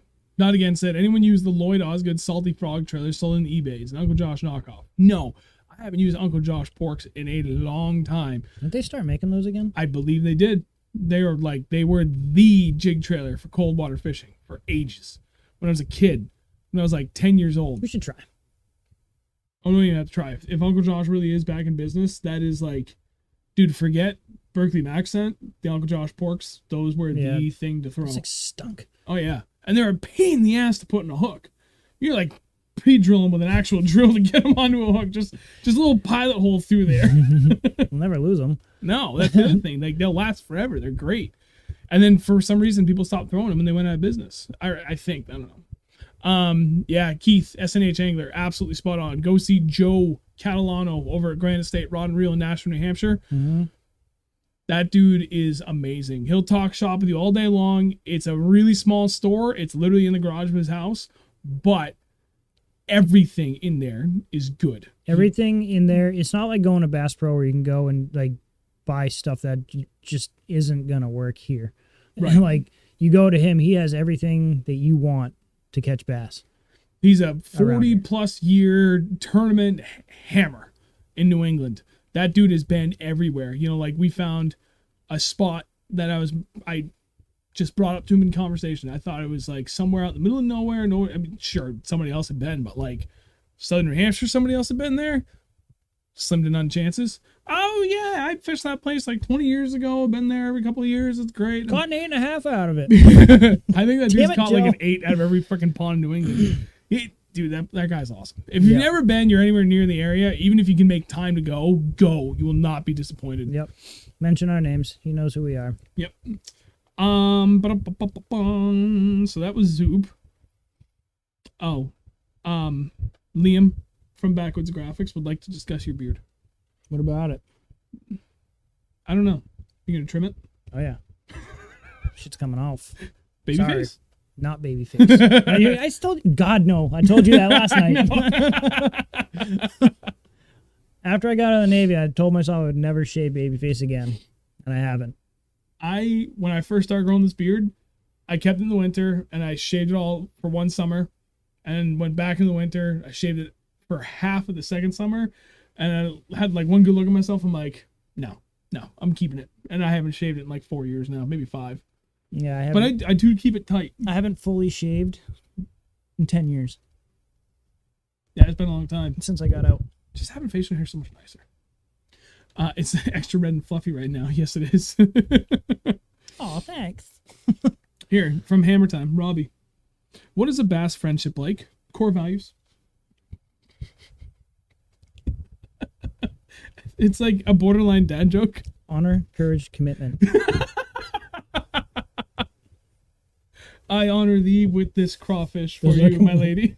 Those are core values of the Navy. And it follows. That's funny. SNH Angler, also from Instagram. How to properly install a lady magnet onto my boat. I had to PC that a little bit. Invite on your boat, magnet attached. We go anywhere. Every girl I see, she's like, over him. And I'm over in the corner. I'm like, leave me alone. Derp. I'm gay. I'm just kidding. Bubba Bass anglers. What places do you fish in Massachusetts? No need to list honey holes. The only places we fish in Mass are down in Cape Cod area. I know that's like a huge area, but that's literally it. We go down there at the, like in December into January and then back again in February and March. We're like 3, 4, maybe 5 trips, I think is the most we did one year. Yeah. Between like end of the year and the first couple of trips out the next year. Yeah. But like, I think we actually need to go to that pond, that lake that we've been, the big I need one. to get you there. Yeah. I need to get you there in the worst way. Dude, that place is kicking out donkeys again. Is that where we went fishing with, I haven't taken you there yet. No, okay. I went there with Goodman. That's the place I dropped my phone. Oh, yeah, okay. There's tanks in there. Tanks. Let's go. Yeah. Hey, Dan. Thanks for joining, buddy. Hey, Dan. So, yeah, Bubba Bass, like anywhere down the Cape area. Pretty much, like, from a little bit past where I guess you would cut, like, straight at the beginning of the arm, like a little west of that, all the way out on the arm quite a bit. You need to fish this weekend with the Down to Fish tourney. I can't fish this weekend, Dan. My wife is going to a comedy show Saturday evening, and then she has a baby shower at noon on Sunday. So I actually had to take Monday off so I could actually get a full day of fishing in this weekend. Long Pond, Lakeville. That's a spot I want to fish. I've heard good things about that one. Ooh, this is another good question. And again, chat, if you more questions, go ahead, hit us, man. Like, I've only got a few more left from here that we can do from, social media questions, but if you got more, hit it. Riley's Fishing New England commented, tournament practice and strategy would be a good topic. We actually did cover that. We did a couple times. Kind of a couple times. We did it with Sharon. Yep. And we've kind of went over a few times, like what our strategy, like getting ready for a tournament and stuff, and like what do you need, and how do you pre-fish and all that stuff. But pre-fishing is just pre-fishing. You go out, you try and find the fish where they're going to be. Hopefully they stay where they are, and they're biting what they were biting when you get their tournament day. Yeah, it's a lot more looking and a lot less actually fishing. All right. To, like, in my opinion, effectively maximize your pre-fishing time. You got to drop a line down every once in a while, unless you actually want to go out of your way to get an aqua view and drop a camera down. You're marking tons of fish. Like, okay, well, how it's really kind of hard to get an idea as to the quality of the fish that you're marking without actually either catching them or dropping. If you got live scope, you get a better idea as to their size. Or if you have an aqua view camera, you can drop that down too. And hopefully the fish are still going to be close enough to it that you can see them and get an idea. But still, sometimes it's better to catch like a fish out of a school and get an idea. But don't catch them all. Catch one. Move. At that time of the year, if you're doing tournament fishing, you probably already have a pretty good idea as to where they should be given that body of water and what they likely want to be eating. So it's a lot of idle time driving around, finding those spots. Like, okay, you've identified your highest probability spots, right? So now you're going to go out there, you're going to check them. Are there even any fish at home? Okay, yeah, it turns out every spot you thought was good. We'll just say you luck of the draw. Damn, yeah, I had the right idea. All the fish are on those first spots that I wanted to check. So how do you know if they're still even good and what are they wanting to eat at that point? Well, all right, any one option of A, B, and C should catch them. Well, they don't touch A, but they hit B, but it only caught a dink. Okay, well, maybe drop down and try doing something a little bit different. Dink, okay. Try option C, no bites, move on to the next spot. Same conditions, right? Yep, okay, they should be here, they're at the depth. They're still only biting option B and they're dinks. That's not going to help you in tournament day. So yeah, do you want to go out and catch a ton of fish? No, but you still need to at least eliminate a lot of, one, what do they want to eat versus what do they don't want to eat? And then two, smart. Yeah, what do I need to do to get finally one of these bigger fish to bite, right? And the moment you catch one of those bigger fish on that, stop it. One big fish is all you need. It could be a fluke, but it also might not be, and you don't want to go hammer on any other bigger fish in different spots. Just file that away. Okay, yeah, I caught a big fish on that one thing. I know guys will swap out, like especially if they're fishing hard baits, they'll swap out all their hooks with dummy hooks. It's still the same hook, so you're not impacting the action on the bait, like specifically a jerk bait, but all the hook points are basically dulled and fold away in. So the fish will bite it and they'll clamp down on it, but you can't hook them. So you can't sting them, and they're just like, whatever, my food. Or you just cut the hook off. Depending if it's an expensive jig or not. Right. And well, depending upon like what kind of hook it is and how much you'd have to cut back so you're not stinging them in any way. Right. You're better off just getting hooks that you can either roll over or buy hooks the same thing that are rolled over. Right. Because then you don't want to affect the action, depending on the time of year, right? If it's like middle of the summer, I don't think it's really going to matter. Like you can throw anything, you're probably going to be working it pretty damn aggressively. But if it's super cold water, yeah, it's going to matter what, if you've missed those hooks too much, you're going to affect the action, especially if you're trying to go for like those long pauses. Right. So that's another option. From Dan, tournament prep is one thing, but I think you could do a great service to the community by creating a checklist of things to go over and have on your boat that can make easy fixes to common issues. What happened on the water? That happened on the water. Fuses, cables, wires, tools. Perfect example, Dan. Example A? Have an extra trolling motor prop on the boat. Yes, that's where I was going. Oh, I still can't believe We that usually happened. have pretty much everything we need. Maybe not in the boat, but in the truck. It's either in the boat, and if it can't fit in the boat, it's in the truck. In my boat, in a big Ziploc sandwich bag, and then inside that, it's like in the original plastic container. I have fuses for literally everything in my boat. I have a small screwdriver kit that allows me to access any panel anywhere, especially the front dash panel on the boat. Multiple pairs of pliers. Yep, That's pliers always. galore. I have a wrench to take off the prop on my, both on the outboard and on the trolling motor. If I don't know why it's still I still there. have your Technically Mercury don't need on. it. Do you really? Nice. I got another one for the because I have a Yamaha now. I have jumper cables. You have to have a fire extinguisher anyway, but I have jumper cables in case I do accidentally kill my cranking battery, so I'm good to go on that. That's a quick, easy, just give it a little jolt, get it up and running, and go. And then like bigger things, like if we need sockets or something, then I've got all that in my truck. So if I need to, I can always run back, or worst case scenario, I need to get towed back. Like I've got heavy duty tools. I've got, like a 4-drawer, what is the Lowe's brand? Cobalt, thank you. Cobalt toolbox with every socket size you need for 1/4, 3/8, and 1/2-inch drives. I've got like every screwdriver tip imaginable. Like when I go for tournaments, I bring that whole thing with me. Even if I don't need it, I got it for somebody else. We ran into it day one of our 2-day tournament. Yep. The whole like hydraulic steering, not hydraulic steering the portion, rack but and whatever it is for, it's for the steering. yeah, to keep the outboard like steady, right? When you're turning, loosened up. There's a jam nut with a little set screw in it that backed way out. I got off the water. I turned the motor's like, clunk, clunk. I'm like, what is that? Yeah. I brought my Allen wrenches with me. I had the whole toolbox. We had the right Allen wrenches in there. Andrew went right to it while I was getting the rest of the boat wrapped up. Backed off that nut, tighten everything back down, tighten all down. We're good to go. It's stupid things like that, but it makes a huge difference. Thanks to Keith. Colson. Keith Colson. Yeah. Keith Colson at Stay Bent Fishing. He like, I looked at Andrew as soon as I realized something was wrong. I didn't even get a chance to look at it. He came right over. He's like, dude, I know exactly what that is. He's like, I had that happen on my 200. That nut right there loosened up. He comes over, grabs it. Yep, that's exactly it. And we're like, hell yeah, man. Thank you. Sick. So I just fixed it real quick and we went off. Right into it. It was great. Yeah, if you can afford a spare prop, like I just lost the prop of my trolling motor. So now I have a spare. What the hell again? My sleeve. Yeah, it's kind of an expensive spare. It's $48 for one prop, but I have an extra trolling motor prop with the nylon locking nut and a socket that I can put that back on if for some reason this TH Marine nut decides to back off on me again.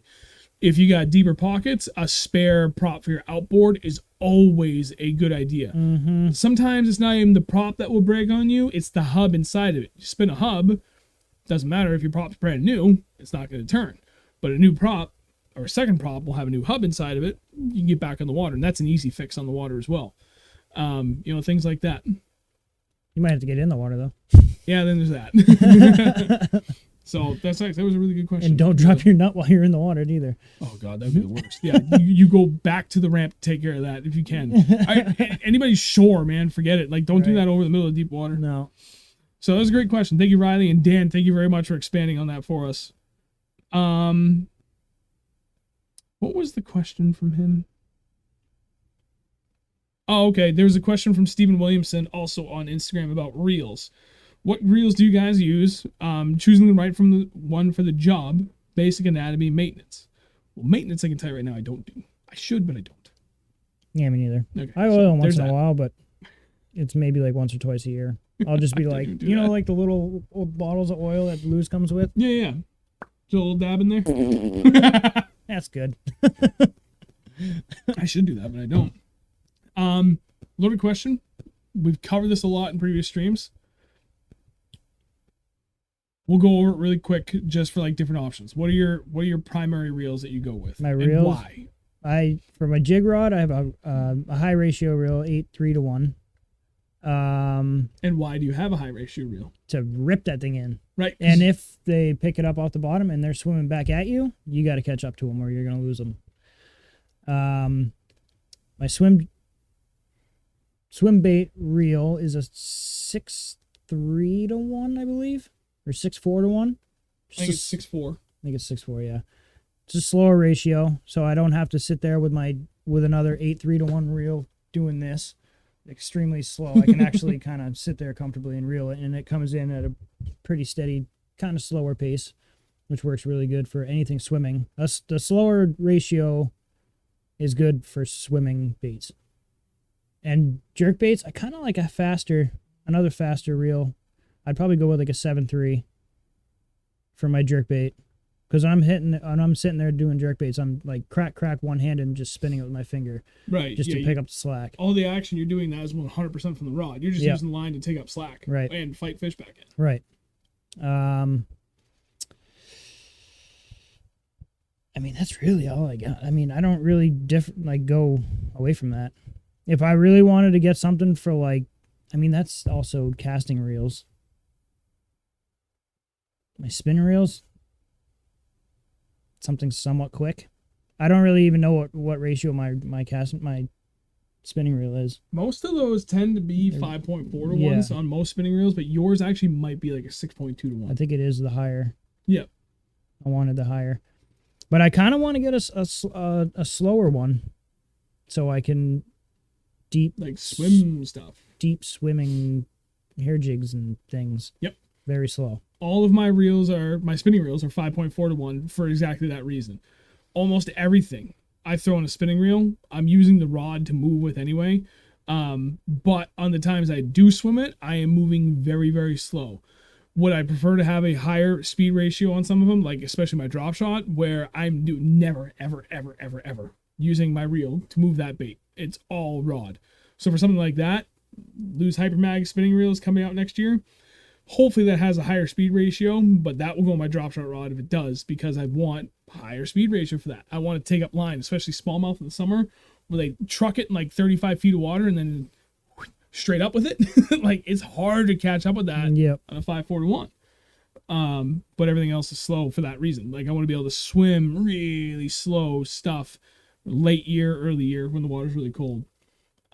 Speaking of action with just the rod, I do most of my action with my glides with the reel. Yep, that's about one of the only things where it's like 100% of everything I do with the glide has been with the reel. I don't do anything with the rod. Yeah, because you can feel it while it's turning. You're like, there it is. Yep. There it is. Yeah, you can feel crack, crack. There it is. There it is.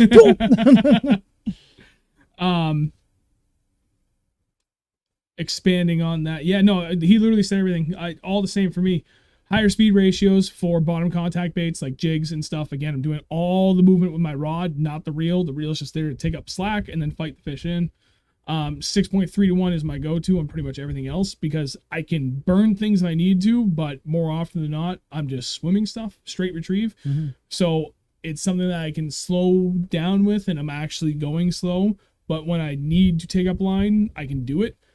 There's plenty of people that argue like you should go really to a 5.4 to 1. I did that in the past. I hated my life because it's such a narrow window where that will really benefit me, where I can lose focus and end up, reeling faster than I mean to, but it's still moving slow. But the rest of the year, like 90% of the season, I don't need a reel that slow. And I don't have that many rods. I can just justify buying one for like 2 months of the 5.4 and let it sit the rest of the year. Right. Forget that. 6.3 to 1 across the board, baby. By the way, Keith, the Screaming Seagull I still have it. I still got it. But I don't remember if it's broken now. I don't remember. I think it still works. Tall guy. Eli, shout out to Aaron Martins. Yeah. Rest in peace, Aaron Martins. That sucked to read. He fought a good long fight against that though. But that's tough. Yeah. Literally not a single person ever have I heard anybody say anything bad about that dude. Everything anybody has ever said about Aaron Martins has been nothing but positive. Never mind on the water, like just him as a person. That sucks the community lost him. Yep. Massachusetts, finding winter bass without electronics, asking for a friend, laughing. All right, Dan, have a good night, man. Thank you. Bye, Dan. Finding winter bass without electronics, asking for a friend. Cast out really deep with tungsten and braid. Hey, Doug. Start off doing that. Drag until you find rock piles. It might take you a week, but you'll find them. Drop down one of those buoy marker buoys. Yeah, those are cheap. Leave for half hour. Come back. No, not even 10 minutes.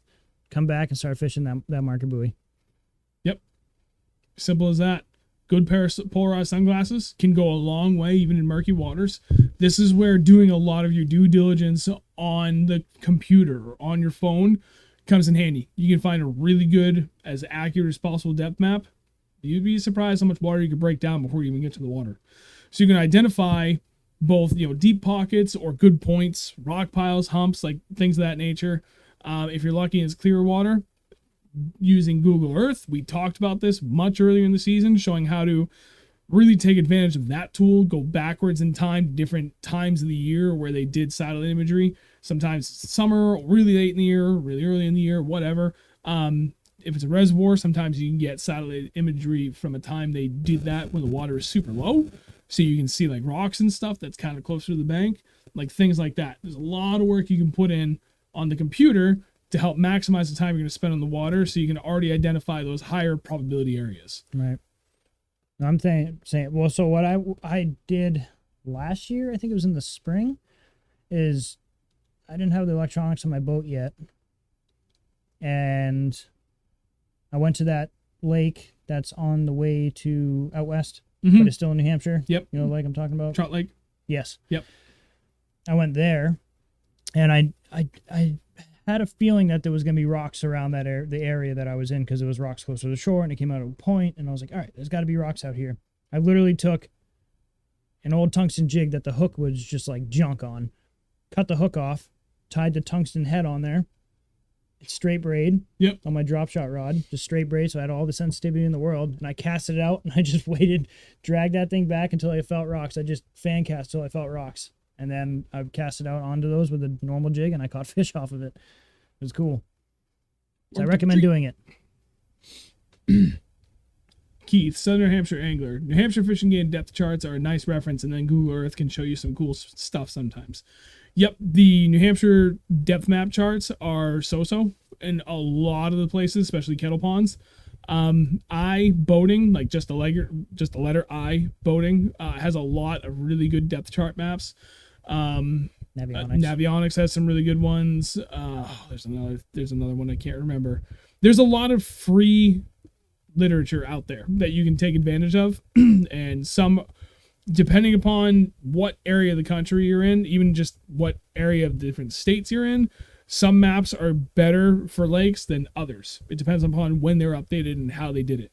Like, there's one lake that I can think of that has got, like, I think there's 3 different resources I've seen maps for, and 2 of them are dog crap, but one's really good. And then just down the road for a different pond, all 3 places, the one that has a really good map for the spot has a dog crap map for that spot, and then the other app that had a dog crap map for the first spot had a really good map for the second spot. It's kind of weird how it works out. So check them all. Doug, thank you for the donation, buddy. I can't even see where it puts us at. I think 95. That's right, Doug. Puts us Doug Eisen. What, Doug? I haven't talked to that Doug in a while. Hopefully we see him at the show. Thank you very much for the donation, buddy. Greatly appreciate it. That puts us at $100 out of our $1,200 goal. We are well on our way. Well, we're getting there. We're marching towards that next goal for all new GoPros and stuff for the boat, which would be hugely helpful. Hopefully we get that done for the spring, and we get a lot of stuff we're going to do for next year. Dude, that's it for questions. I double checked everywhere. I don't see anything else. Nobody else chimed in with any other questions. Chat, if you guys got any others you want to send our way, now is the time. Yeah, I'm just making sure. I double checked Instagram. I checked Twitter. Anything else on here? I might, but nothing. Got them all, buddy. At least on my end. You got tray flips. Fuck you. You just send that to me? Literally just now. Give him a tug. Tugged. Yeah, I'll get chat. If you guys got anything else to add, by all means, let's do it. For anybody that's here that hasn't done it yet, though, if you could take a second, drop a like on the stream, please. We greatly appreciate it. To reiterate, I meant to do this at the beginning of the stream. I totally forgot. For the donations, the next goal is all new GoPros around the whole board and the boat, which would be great, so we can increase either resolution or frame rate, so we can get like super sexy slow-mo stuff, which is kind of the way I'm leaning for what we have in mind for where I'm going to start taking the direction of these videos moving forward. Just different formats. It's gonna be great. Go ahead, read it. I read it. Are you gonna go get a deer or what? You know, Robbie, you haven't had much success yet yourself, bud. yeah, he did. He got one. Did he? Yeah, When? last week. How did I he miss sent me a that? freaking picture of it. The doe. You gotta Did I already get a forget? good doe. I'm an idiot. I don't think. No. I feel like an idiot. Did I do it right? What? It's him. What? ITZ. Hammer time. I'm working on it, all right? Got a lot of stuff going on. There it is. But Yes. I actually went out the other day and I found they sell them down there. No, they don't. They I missed it. I found a house where I had my camera, my camera. I found another house next to that. I found another stand. I found holy shit. Is this Sandro? Yeah. Damn. That's a big tuna. Yeah, it is. I'm gonna bring him out. Yeah. I want him to bring us out. I know, right? Jeez. I found another. Yeah, so I found a stand, 2 stands and 2 houses where I have been hunting from last year, and it's bullshit. So I fish. Can technically get them from a boat. You can. Yeah, you can. You just gotta be anchored out and not in the boat. Look at those guys fishing. Twang! Right. That was that. The guy just sniped a bass from me with a bow. You saw nothing? There we go. Carl, jigs and T-rigs. Straight 30 to 50 pound braid in murky local water. Oh, yeah. Straight braid, 50 pound is overkill. Stick with 30. We proved that up in Champlain earlier this year. Mm-hmm. Actually, the most recent video. If you guys want absolute, like, bulletproof proof. Bulletproof proof that 30 pound can pull them out of the thickest of the thick. 8-foot heavy fast rod with a 2-ounce tungsten weight in the thickest vegetation you've ever seen. Straight 30 pound braid is what he was throwing because I let him use my Shimano Corrado reel that had that on there. Horsed every single fish out of there and never broke off. You want to hear a line screaming? Go watch that video. Watch the smallmouth stuff first because it's cool. And then, I mean, it's only maybe, 5 minutes of... Yeah, I think the first, 7 or 8 minutes was smallmouth. And then the next 25 minutes or so is straight largies pulling them out of the thick stuff. That was amazing. Some of those hook sets you had. And I didn't even turn up the volume on any of those either. That was just line was I don't know if it was just right against the mic anyway, but oh my God, was it loud. It was loud, yeah. Glorious. It was awesome. Yeah. But yeah, dude, if you're going, especially largemouth, if you're going strictly largemouth too, doesn't matter if it's gin clear or dirty, you can go straight braid. Those fish don't care. Smallmouth, I think it matters more often than not. If I'm going anywhere near rocks, I will not go straight braid. No. Rocks and braid are no bueno. I just Braid is terrible for abrasion resistance. I use braid for drop shot and that's it. Literally. But oh yeah, dude, if you're going murky water, just go straight braid. Yeah, you'll be Do it fine. all the time and they love it. Yeah, I don't know, man. At this point, it's 9:50. I think this is a good time to call it quits. For everybody that's still here, thank you very much. Greatly appreciate it. We'll be back next week where we're going to be talking a lot about cold weather fishing. as it's that time of the year. We're gonna be talking not just about like bass fishing gear, but Like gear what you wear to keep you warm, and accessories. and accessories. We'll have the whole wall behind us draped with gear, so we can really kind of showcase what it is that we have, what we wear, different levels of making things work in ultra cold weather. We've done a lot of really cold weather fishing, especially the last 3 years, maybe even 4 years now. It's been paying off where we get better every year with like what we wear to deal with the cold, things like that. So we got a lot to cover. And then of course baits and stuff. So we'll hopefully be able to do a little bit more show and tell next week too. Mm-hmm. So other than that, I think that's it. Thank you everybody for watching. Andrew, sign off. I'll go kill it. All right. Well, next week, same time, same place. Bring your questions. Bring them. What? Brian, happy birthday again, buddy. Oh, Brian, happy birthday. Sorry, I forgot. I didn't forget. I did see I was gonna text you, but oh well, I forgot. Happy birthday, Brian. Everybody say happy birthday. We will see you guys next week, next Wednesday, 8 o'clock.